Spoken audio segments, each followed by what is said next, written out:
کو خیر کی دعوت بچپن سے ہی دے اور جو ان کے اخلاقی جرم ہوں ان پر ان کی سخت سرزنش کریں تاکہ وہ دوبارہ وہ جرائم نہ کریں۔ بعض بچے ایسے ہوتے ہیں کہ بار بار کہنے کے باوجود بھی وہ بڑے ڈھیٹ قسم کے ہوتے ہیں، نہیں مانتے، لیکن ماں باپ کو بہرحال پھر بھی ان کو کہنا چاہیے، کم از کم جو اخلاقی برائیاں ہیں وہ ان کے اندر بالکل نہیں درانی چاہیے۔ اس لیے حلال حرام کے بارے میں اس کو بتایا جائے بچے کو بچپن میں ہی سے کہ یہ چیزیں حرام ہیں، یہ تمہارے لیے جائز نہیں ہے، یہ تمہارے لیے مکروہ ہیں۔ حضرت حسن رضی اللہ تعالی عنہ تشریف لائے مسجد نبوی میں، تو وہاں کھجوروں کا ڈھیر پڑا ہوا تھا، وہ کھجوریں صدقے کی تھی۔ تو حضرت حسن رضی اللہ تعالیٰ عنہ نے ایک کھجور اٹھائی اور اپنے منہ میں ڈال لی۔ بچے تھے تو حضور علیہ الصلوۃ والسلام دیکھ رہے تھے، حضور تیزی سے آگے بڑھے اور حلق میں انگلی ڈال کر کے کھجور نکال لی اور کخ کخ کہہ کے حضور نے فرمایا اس کو نکالو، اس لیے کہ یہ صدقے کی کھجور ہے۔ یہ بچپن کی تربیت تھی کہ پھر پوری زندگی پاکیزہ رہتی ہے۔ اور جب ماں باپ خود حرام لے رہے ہوں اور بچوں کو بھی وہ حرام کھلا رہے ہوں تو پھر بڑے ہو کر کے بچوں سے کوئی خیر کی توقع نہیں کی جا سکتی کہ اب بڑے ہو کر کے وہ صالح بن جائیں گے، چونکہ وہ حرام ان کی طبیعت کے اندر راسخ ہو گیا ہے، ان کے خون میں شامل ہو گیا ہے۔ تو بچوں کو بچپن سے ہی ان باتوں سے ٹوکیں، منع کریں، روکیں، نہیں رکتے بار بار روکیں تاکہ وہ حلال ہی تلاش کریں، حرام کی طرف ان کی توجہ تک نہ جائے۔ ان کا کوئی یہ نہیں ہے کہ وہ دل ڈولتا رہے یار یہ لے لیں نہیں، بلکہ وہ دو ٹوک ہے کہ حرام ہے، بات ختم۔ تو یہ راسخ ان کے اندر ہو جانا چاہیے۔ اپنی اولاد کو قرآن پڑھانا سکھاؤ، اپنا ذہین ترین بچہ راہ خدا میں ڈالیں اور اس کی تربیت کریں، اس کو کہیں بیٹا میں تمہیں روزی روٹی کے لیے نہیں پڑھا رہا، تمہیں اللہ کے دین کے لیے پڑھا رہا ہوں۔ امام شافعی کی ماں نے جب امام شافعی کو روانہ کیا نا تو وہ گئے جا کے امام مالک کے پاس پڑھتے رہے۔ جس دن امام شافعی فارغ ہوئے لوگوں نے امام شافعی کو اتنے انعام دیے، کئی اونٹ انعامات سے بھر گئے۔ امام شافعی کی والدہ بیوہ تھیں اور ایک ہی بیٹا تھا جو کمائی تھی راہ دین میں ڈال دی۔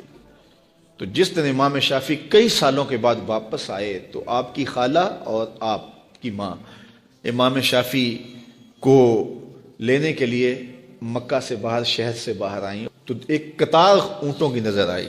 تو امام شافعی کی ماں نے دیکھا کہ یہ اونٹوں کی قطار کیسی ہے، تو کسی نے کہا یہ تیرا بیٹا آ رہا ہے اور اس کو اتنا مال و انعام دیا گیا ہے کہ وہ مالا مال ہو گیا ہے۔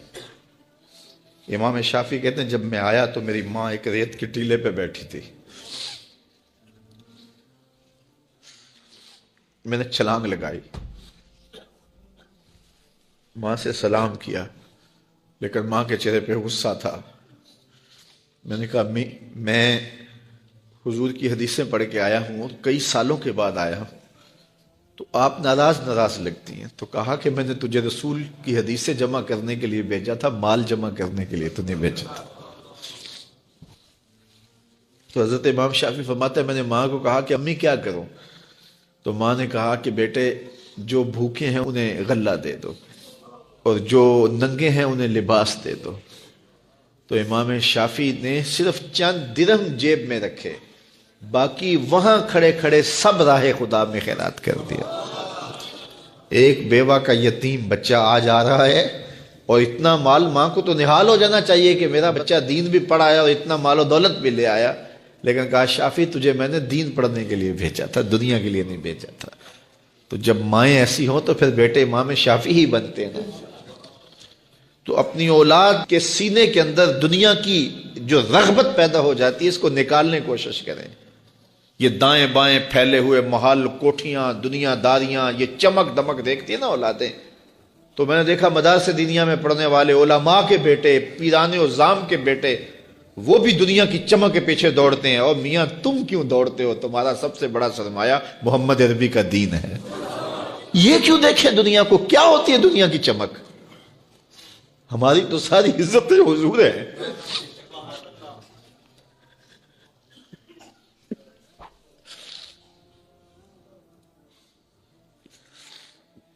ہم جس میں بس رہے ہیں وہ دنیا تم ہی تو ایک عالم دین کو، ایک دیندار شخص کو اپنی اولاد کے سینے سے حب دنیا نکالنی چاہیے۔ تو امام شافعی کی ماں نے کہا بیٹے اس کو خیرات کرو، میں پھر تمہارے اوپر راضی ہوں گے۔ کی تربیت کے جو اجزاء تھے وہ 4-5 ہیں، یعنی ماں باپ، استاد معلمین، ممبر و محراب اور معاشرے کے تمام افراد۔ لیکن معاشرے نے دستبرداری کا اعلان کر دیا۔ لوگ کہتے ہیں جی کسی کو کہنے کا دور ہی نہیں رہا۔ یہ بات سننے کو ملتی ہے نا، کسی کو کہنے کا دور۔ آج کل تے اپنے پتر نہیں مانتے جی، کسی نے کیوں کہیے، ہم کیوں برا بنے۔ تو معاشرے نے جو ہے وہ دستبرداری کا اعلان کر دیا۔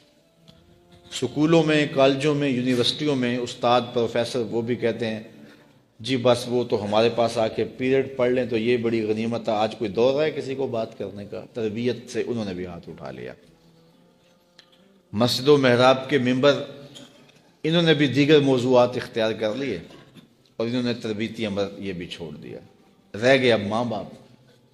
تو سارے ماں باپ اتنے زیرک اور سمجھدار نہیں ہوتے کہ وہ حکمت کے ساتھ کر سکیں، لیکن جب باہر سے غلط تربیت مل رہی ہو اور معاشرہ ہی جو ہے وہ اس خرابی میں جکڑا ہوا ہو تو ماں باپ کی محنت ضائع چلی جاتی ہے۔ باہر سے بچے جو چیزیں اخذ کر کے آتے ہیں تو وہ ماں باپ کو تو سمجھتے ہیں کہ یہ ان کو کیا پتہ، یہ تو دقیانوس ہے، یہ تو پرانے ذہن کے لوگ ہیں، انہیں کیا پتہ۔ تو وہ ماں باپ کی بات نہیں مانتے، شوخ چشم ہو جاتے ہیں، گستاخ اور بے ادب ہو جاتے ہیں۔ اللہ تعالیٰ کسی کو توفیق دے دے اور وہ ماں باپ کی بات مانے اور شرم کریں، حیا کریں کہ وہ غیرت ان میں ہو، تو وہ ماں باپ کی بات مان لیں تو اچھی بات ہے۔ اب پورے معاشرے نے مل کے اپنی نسل کی تربیت کرنی تھی، اور یہ جو رویہ کہ ہمیں کیا لگے جی، اپنے گھر کو چھاج بجائے یا چلنی، کسی کو کہنے کا دور رہا ہے۔ میرے حضور نے ارشاد فرمایا کہ کچھ لوگ مل کے سفر کر رہے تھے اور کشتی میں اپنی اپنی جگہ انہوں نے مقرر کر لی، اپنا اپنا بستر لگا لیا۔ ایک آدمی کشتی میں سوراخ کرنے لگ جاتا ہے اپنی جگہ پہ، تو سارے اگر یہ کہیں کہ ہمیں کیا لگے اپنی جگہ پہ کر رہا ہے، تو تھوڑی دیر کے بعد جب سوراخ ہوگا تو نیچے سے پانی آئے گا جس سے وہ سوراخ کرنے والا بھی ڈوبے گا اور یہ ساتھ بیٹھنے والے بھی ڈوب جائیں گے، پوری کشتی ڈوب جائے گی۔ اب ان کا حق کیا ہے کہ اسے غصہ لگے یا اسے ناراضگی ہو یا وہ خوش ہو، اس کا ہاتھ پکڑے، اس کو روکیں کہ تم غلط کر رہے ہو۔ یہ نہ کہیں کہ اپنے گھر کو چھاج بجائے یہ چھلنی ہمیں کیا لگے۔ تو اگر اس کو آزادی دے دیتے ہیں، اس کو چھوڑ دیتے ہیں اور اس ڈر سے کہ یہ آگے سے الجھے گا تو ہم کیوں اس کو کہیں، تو وہ سوراخ کرے گا تو پوری کشتی ڈوب جائے گی۔ اصل ہوا یہ ہے کہ پورا معاشرہ کہتا ہے جی ہمیں کیا لگے، سانو کی لگے، سارا معاشرہ ڈوب گیا ہے، کوئی کسی کو کچھ کہتا ہی نہیں ہے۔ گلیوں میں شیطان ناچ رہا ہے، اولادیں آوارہ ہو گئی ہیں، معاشرہ پورا اس عمل میں شریک ہی نہیں ہو رہا کہ ہم کوشش کرنی ہے۔ اگر میں کسی کے بچے کو سمجھاؤں گا تو کوئی میرے بیٹے کو سمجھائے گا، لیکن جب میں نہیں کروں گا تو کوئی میرے لیے نہیں کرے گا۔ تو پھر ایک دوسرے نے مل کر کے جو معاشرہ تعمیر کرنا تھا اور اچھی نسل کی تشکیل کرنی تھی وہ عمل رک گیا۔ ایک مسلم معاشرہ ہمیں جو بتاتا ہے وَتَوَاصَوْا بِالْحَقِّ، حق کا تواصو، حق کی وصیت، یعنی بچہ گھر ہو تو ماں کہے، باپ کہے، بڑا بھائی کہے، ہمسایہ بات کرے، گلی محلے کے اندر کوئی بوڑھا ملے تو وہ نصیحت کرے، اور اس کے بعد سکول گیا ہے تو استاد نصیحت کرے، مسجد میں گیا ہے تو امام مسجد نصیحت کرے۔ تو جب نصیحت کا یہ تسلسل ہوگا تو ہو نہیں سکتا ہے کہ بچہ سدھرے نہ سنورے نہ، لیکن 10 خراب کرنے والے ہوں، ایک صحیح کرنے والا ہو تو کبھی صحیح نہیں ہوتا۔ تو یہ اللہ تعالیٰ چاہے اس کی کرم نوازی سے، ورنہ ممکن نہیں ہے۔ تو ان کی جسمانی نشت کے لیے، ان کی اخلاقی تربیت کے لیے، ان کے قول و فعل اور ان کے عمل، ان کے رویوں پر ماں باپ کو غور کرنا چاہیے۔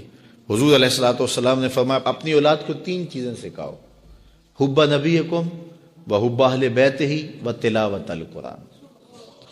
اپنی اولاد کو نبی علیہ الصلوۃ والسلام کی محبت سکھاؤ، وحب اہل بیتہ، حضور کے اہل بیت کا پیار سکھاؤ۔ تیسری بات میرے حضور نے فرمایا وتلاوت القرآن، اپنی اولاد کو قرآن پڑھانا سکھاؤ۔ روزانہ دن کا آغاز ہی نہ ہو جب قرآن نہ پڑھا جائے۔ اللہ آپ سب کو جزائے خیر دے، اور میں آپ سب کے لیے دعا گو ہوں کہ اللہ آپ سب کی اولادوں کو صالح بنائے، آپ کی اولادوں کو اللہ کا ولی بنائے، اور آپ سب میرے لیے دعا کریں اللہ میری اولادوں کو بھی صالحیت کا نور عطا کرے، اور اللہ پوری امت مسلمہ کے بیٹوں کو بیٹیوں کو شرم و حیا کا پیکر بنائے، نیک اور صالح بنائے، اور ایک اچھے معاشرے کی تشکیل ہو۔ آیا حضور علیہ السلام نے انت صاحبی فی الغار و صاحبی علی الحوض، اے ابو بکر تم غار میں بھی میرے ساتھی ہو اور حوض کوثر میں بھی میرے ساتھی ہو۔ اور آقا کریم علیہ السلام نے یہ بھی ارشاد فرمایا سب سے زیادہ جس نے میرے اوپر احسانات کیے ہیں وہ ابو بکر ہے۔ حضور نے فرمایا کسی کے مال نے مجھے اتنا نفع نہیں دیا جتنا ابو بکر کے مال نے دیا، جتنا ابو بکر کے مال نے دین کو، اسلام کو، میرے کاز کو نفع دیا ہے، میرے حضور نے فرمایا اتنا کسی کے مال نے نفع نہیں دیا۔ اللہ اکبر، فبکا ابو بکر، تو جب یہ بات حضور نے کہی تو ابو بکر رونے لگے۔ وقال ما انا ومالی الا لک، حضور میں بھی آپ کا ہوں، مال بھی آپ کا ہے۔ اللہ اکبر۔ حضرت ابو بکر صدیق رضی اللہ تعالی عنہ نے حضور علیہ السلام کے ساتھ جو محبتوں کا ذکر کیا، اور پھر آقا کریم علیہ السلام نے ان کا جو اختصاص فرمایا، ایک خاتون آئی اور اس نے حضور سے کوئی مسئلہ پوچھا تو آقا کریم نے فرمایا پھر آ جانا۔ تو اس نے کہا اگر میں پھر آؤں اور آپ نہ ملیں، اس کا مطلب یہ تھا کہ آپ اس دنیا سے کوچ کر گئے ہوں، تو فرمایا میں نہیں ملوں گا، ابو بکر تو ملے گا نا۔ تو علماء نے کہا یہ خلافت کی طرف اشارہ ہے۔ حضرت ابو بکر صدیق رضی اللہ تعالیٰ عنہ سے بہت زیادہ حضور پیار کرتے تھے، اور آقا کریم علیہ السلام نے اپنی زندگی میں 3 دن ان کو مصلی پہ کھڑا کیا ایام مرض میں، پھر 17 نمازیں حضور کی موجودگی میں حضرت ابو بکر صدیق نے پڑھائیں، پھر حضور کا وصال ہو گیا، اور یہ دردناک لمحے تھے حضور کے وصال کے۔ اللہ اکبر، صحابہ کے کلیجے جل گئے۔ حضرت عمر نے ہاتھ میں تلوار پکڑی اور ایسے کھڑے ہو گئے اور ایسے لہراتے تھے تلوار، اور کہتے تھے خبردار کسی نے کہا حضور کا انتقال ہو گیا میں گردن اتار دوں گا۔ کوئی وصال نہیں ہوا حضور کا، حضور تھوڑی دیر بعد اپنی حالت پہ آ جائیں گے، یہ سکتے کی کیفیت ہے۔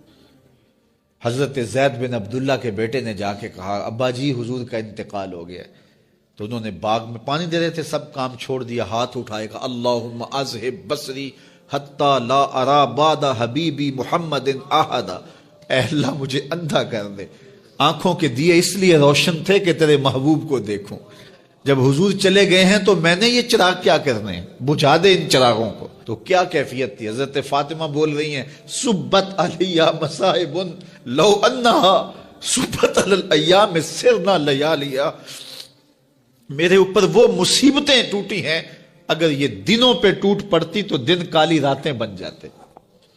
تو تھوڑی خبر تھی حضور کا وصال۔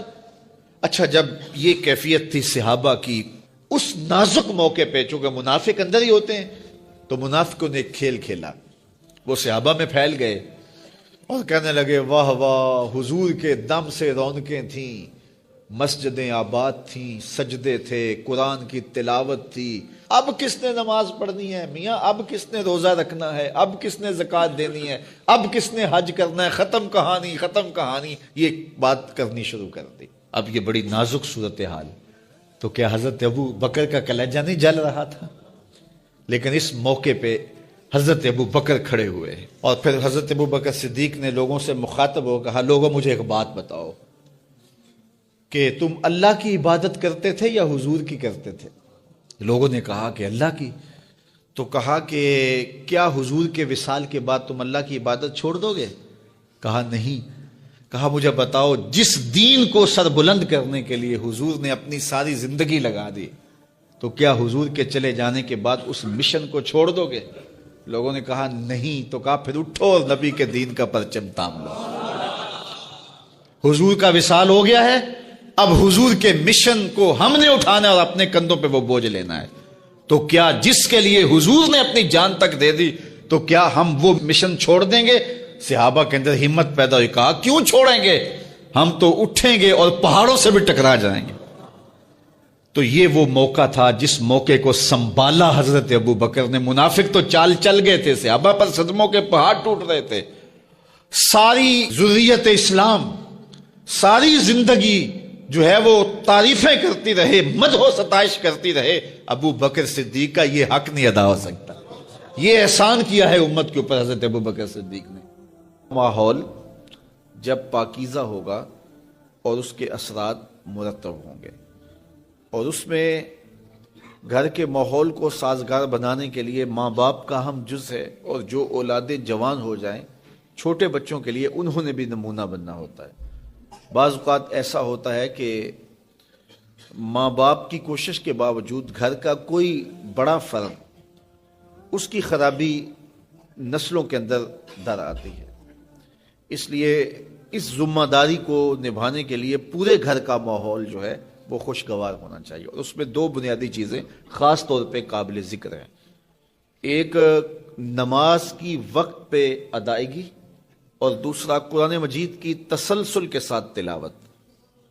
گھر کے ماحول میں اگر یہ دو چیزیں آپ لے آتے ہیں کہ جو ہی اذان ہو تو تمام افراد خانہ مصلی بچھا لیں اور مصلی بچھا کر کے نمازیں پڑھیں، اور جو مرد حضرات ہیں وہ مسجد کا رخ کریں، اس کا لازمی نتیجہ یہ ہوگا کہ اولاد کی طبع کے اندر صالحیت، پابندی وقت اور نماز کے لیے پابندی ان کی طبیعت میں پیدا ہوگی۔ اور دوسری چیز قرآن مجید کی تلاوت، اگر دونوں اوقات میں ہو، صبح بھی اور رات کو بھی، تو بہت اچھا، لیکن اگر دو وقت میں ممکن نہ ہو تو ایک وقت میں صبح کے وقت قرآن مجید کی تلاوت جو ہے یہ معمول ہونا چاہیے۔ اور یہ جب معمول ہوگا تو پھر ایک پاکیزگی بھی آئے گی ماحول میں۔ اس کی اپنی ایک برکات ہے، جہاں قرآن مجید کی تلاوت ہوتی ہے وہاں رحمت کے فرشتے اترتے ہیں، اور جس گھر میں رحمت کے فرشتے اترتے ہوں، اللہ اکبر، وہاں کتنی کرم نوازیاں اور کتنی رحمتیں جو ہے وہ لے کر کے ساتھ آتے ہوں گے۔ جس گھر میں کتا، تصویر اور جنبی یہ تین ہوں، وہاں رحمت کا فرشتہ نہیں آتا۔ کتا ہو، کسی کو غسل کی حاجت ہو اور اس کے باوجود وہ غسل نہ کرے، جنبی، اور تیسرا جو ہے وہ تصویر، جہاں یہ ہوں میرے حضور نے فرمایا وہاں رحمت کا فرشتہ نہیں آتا۔ تو بعض گھروں کے اندر قد آدم کے برابر تصویریں لگی ہوئی ہوتی ہیں، تو ظاہر رحمت کا فرشتہ تو وہاں نہیں آئے گا۔ اور پھر یہ تصویر کسی تقدس مآب ہستی کی ہی کیوں نہ ہو تو پھر بھی اس سے گریز کرنے کا کہا گیا ہے۔ اور آج ہمارے گھروں کے اندر سکرین کے اوپر جو تصویریں چل رہی ہوتی ہیں اور جو مختلف چینلز کے اوپر چل رہا ہوتا ہے، تو پھر ہم کہتے ہیں کہ پتہ نہیں برکت کہاں اڑ گئی۔ میاں رحمت کے فرشتے تمہارے گھر میں کبھی آئے نہیں تو پھر برکت کہاں سے آئے گی؟ پہلے مال تھوڑا ہوتا تھا، پیسے لوگوں کے پاس اتنے نہیں ہوتے تھے، 100 روپے کا منہ کوئی دیکھتا تھا، لوگ پیدل سفر کرتے تھے۔ میں ایک دیہات کا رہنے والا ہوں، سارے لوگ پیدل شہر میں آتے تھے، لوگوں کے پاس دو سے زیادہ جوڑے نہیں ہوتے تھے، اچھا جوتا کسی کے پاس نہیں ہوتا تھا، شادیوں سے بڑے بھائی کا جوتا، چھوٹے بھائی کا جوتا، ایک دوسرے کے جوتے مانگ کے لوگ لے کے جایا کرتے تھے۔ سکول کے بچوں کے پاس بہت ساری مائیں تو کچھ کھانے کے لیے دے دیتی تھی کہ یہ دوپہر کو کھا لینا، اور خرچی بھی بڑی معمولی سی ملتی تھی۔ اور آج ہر بچہ 200-300 روپے کا بیلنس روز جو ہے وہ موبائل پہ خرچ کرتا ہے، موٹر سائیکل کا جو ہے وہ تیل الگ خرچ کرتا ہے، اور جو اس کی جیبیں بھری ہوئی ہوتی ہیں، اور اتنا کچھ ہونے کے باوجود برکت نہیں ہے۔ برکت جو ہے وہ پیسوں سے نہیں آتی، جب رحمت کے فرشتے آتے ہیں برکتیں لے کے آتے ہیں۔ اور ہمارے گھروں کے اندر جو قداور سکرینیں لگی ہوئی ہیں اس سے برکت اڑ گئی ہوئی ہے، اور اس پہ پھر کیا کیا دیکھا جا رہا ہے اور کیا کیا دکھایا جا رہا ہے، تو پورے ملک سے برکت اڑ گئی ہوئی ہے۔ پیسے کی فراوانی کے باوجود برکت باقی نہیں رہی ہے۔ کثرت کچھ چیز نہیں ہے، برکت کچھ چیز ہے۔ تو اللہ سے کثرت کی بجائے برکت مانگو۔ جب برکت مانگو گے تو تھوڑے میں بھی اللہ تمہیں وہ سکون اور طمانینت قلب عطا کر دے گا جو زیادہ والوں کو بھی نصیب نہیں ہوتا۔ تو اصل مقصود تو طمانینت ہے۔ تو اپنی اولاد کو جو ہے وہ اپنے عمل کے ساتھ، اپنے رویے کے ساتھ صالحیت کی جانب لے کر کے جاؤ۔ قرآن مجید کی تلاوت معمول رہے گھر میں، اور 5 گانہ نماز کے لیے گھر میں مصلی بچھیں، مائیں بہنیں بیٹیاں گھروں میں مصلی بچھائیں، اور مرد حضرات مسجد کا رخ کریں، تو پھر دیکھنا کہ اس کے اثرات مرتب ہونے لگیں۔ بچے کی تربیت کی جو اہم عمر ہے وہ بلوغت سے پہلے پہلے کی ہے۔ ان ایام میں تربیت کا فقدان ان کی شخصیت کو نامکمل کر دیتا ہے۔ تربیت کی بنیادیں ماں باپ ہیں، معلمین اساتذہ ہیں، منبر و محراب ہے اور ہمارا معاشرہ ہے۔ لیکن جب بچہ 7، 8، 10 سال کا ہوتا ہے تو اس سے پہلے پہلے وہ زیادہ تر اپنی ماں سے اور اپنے باپ سے سیکھتا ہے۔ اور یہ بات بھی ذہن میں رکھیں کہ بچہ قول سے نہیں سیکھتا، زیادہ عمل سے سیکھتا ہے۔ اس کو جو بتایا جائے اس پہ بھی وہ عمل کی کوشش کرتا ہے اس عمر میں، لیکن اس سے زیادہ وہ عادات کو کاپی کرتا ہے۔ اس لیے ماں باپ اگر صالح ہوں گے تو عکس بیٹوں میں دکھائی دے گا، بچیوں میں دکھائی دے گا، اور اگر خلوت خانہ میں ماں باپ صالحیت کے نور سے محروم ہوں گے تو اس کا عکس بھی اولاد پر دکھائی دے گا۔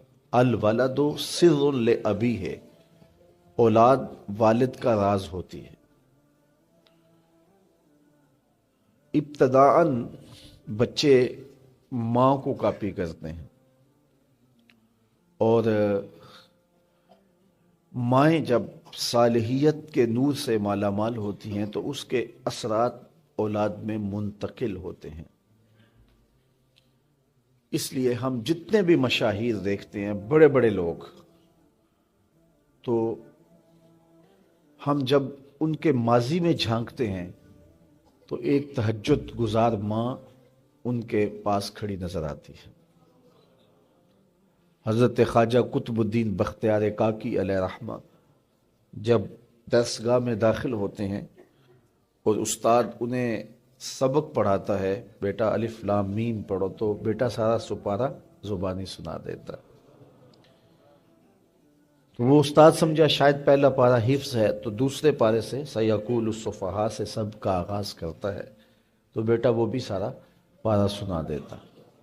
تیسرے پارے سے، چوتھے پارے سے، حتیٰ کہ 14 پارے حضرت قطب الدین بختیار کاکی اپنے استاد کو سنا دیتے۔ کہا کہ استاد جی مجھے 15ویں پارے سے شروع کیجیے۔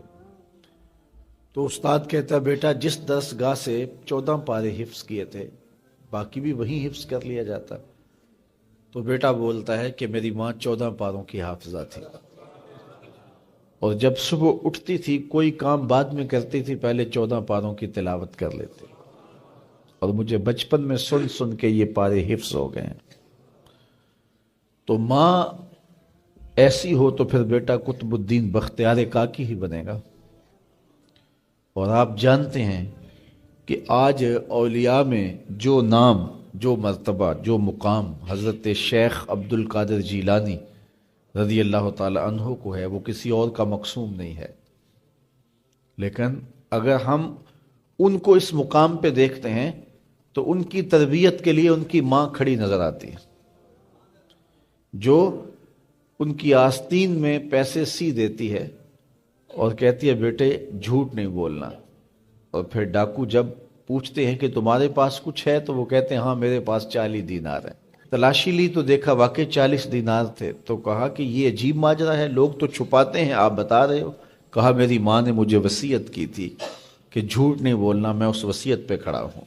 اگر پندے سے درویش پذیری 1000 امت بمیرت تو نہ میری، اقبال نے کہا تھا اگر فقیر کی ایک بات مان لے تو 1000 امت مر جائے گی، امت مسلمہ تجھے موت نہیں آئے گی۔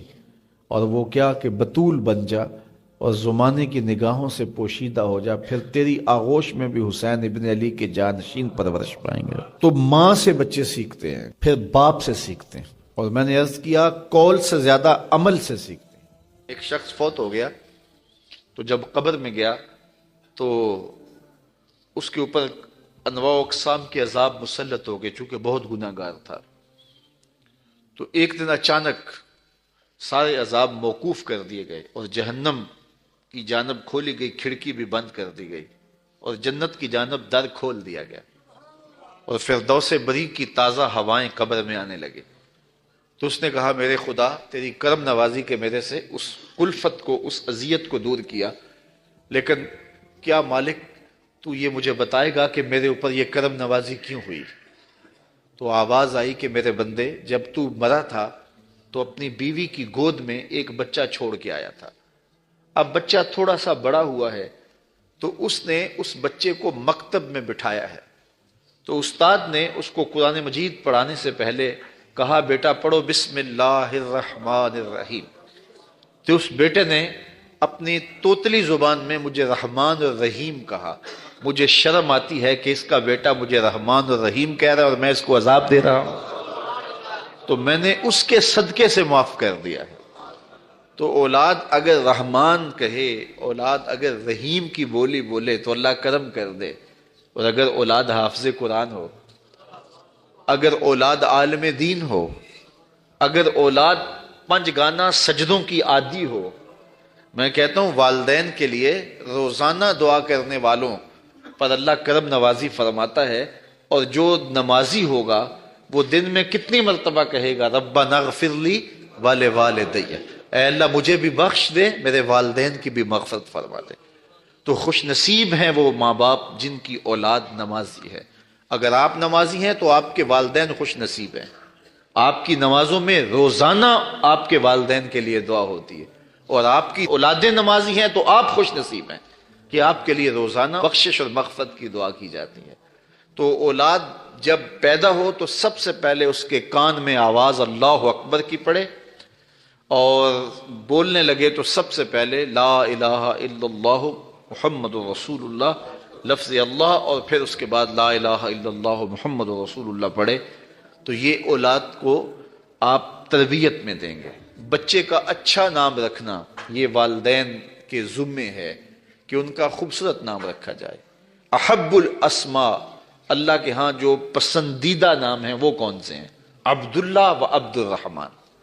جو اللہ کو بہت محبوب نام ہے وہ عبداللہ اور دوسرا نام عبد الرحمن. اس طرح حضور علیہ الصلوۃ والسلام نے فرمایا کہ میرے ناموں پر اپنے بچوں کے نام رکھو. تو حضور کے اسماء پر اپنی اولاد کے نام رکھے جائیں. بیٹے کا نام محمد رکھا جائے، بیٹے کا نام احمد رکھا جائے، بیٹے کا نام محمود رکھا جائے. اور کہتے ہیں کہ اگر کسی دسترخوان پہ محمد یا احمد نام کا بچہ ہوگا وہاں بے برکتی نہیں آئے گی. اللہ ناموں کی برکتیں اتارتا ہے. سلطان محمود غزنوی کا بڑا محبوب وزیر تھا ایاز. تو اس کا ایک بیٹا تھا، اس کا نام محمد تھا. تو بادشاہ کی وہ خدمت کیا کرتا تھا. تو ایک دن بادشاہ واش روم میں تھا تو وہاں پانی کی ضرورت پڑی. تو اس نے آواز دی ایاز کے بیٹے مجھے پانی دو. تو بیٹے نے پانی دیا، لیکن محسوس کیا کہ آج بادشاہ کوئی ناراض ہو گیا کہ میرا نام نہیں لیا. تو اپنے باپ سے کہا. تو ایاز نے بڑی نیازمندی سے کہا کہ بادشاہ سلامت، میرا بیٹا آپ کی خدمت کرتا ہے، کوئی کوتاہی ہو گئی؟ اس نے کہا کوئی کوتاہی نہیں ہوئی. تو کہا کہ آج آپ نے اس کا نام پکارا ہے تو ایاز کے بیٹے کہہ کے پکارا ہے. تو سلطان محمود کی آنکھوں میں آنسو آ گئے. کہا کہ تیرے بیٹے کا نام محمد ہے اور آج تک میں نے یہ نام بے وضو نہیں لیا. اللہ اکبر. ہمارے قبلہ اسد رحمۃ اللہ تعالی علیہ کے بڑے صاحبزادے کا نام محمد تھا. تو وہ ساتھ جی بولتے تھے، محمد جی، اور ساتھ آنکھوں سے آنسو بھی جاری ہو جاتا جب نام پکارتے تھے. تو حضور کے نام پہ نام رکھا ہے تو اس کی بھی تکریم کریں، اور جس کا یہ نام ہے اس کی بھی تکریم کریں.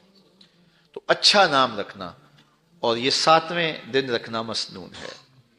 ایسا الٹا سیدھا نام رکھنا، آج کل لوگوں کو یہ خبط ہو گیا ہے کہ ایسا نام رکھو کہ جس نام کا بچہ دنیا پہ پایا ہی نہ جائے. اور پھر ایسے ایسے عجیب و غریب نام کے جو بے معنی ہوتے ہیں. تو نام حضور کے ناموں پہ رکھو. اسماء باری کے ساتھ عبد کی اضافت کے ساتھ نام رکھو.